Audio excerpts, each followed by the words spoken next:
Welcome to my channel, and today how to use your Nespresso Aeroccino with the cold milk function. Fill the Aeroccino to the desired level.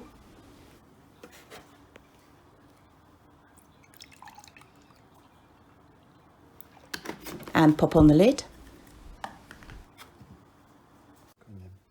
Put the Aeroccino on the base unit and hold in the button for roughly 3 seconds until it turns blue.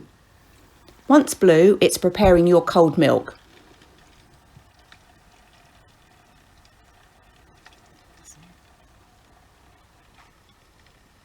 Once it turns itself off, it's ready to use for your iced latte or however you desire. hang on a minute, in all my videos I always have a lovely cup of tea. Right, let's have a lovely cup of tea. But enjoy your cold coffee.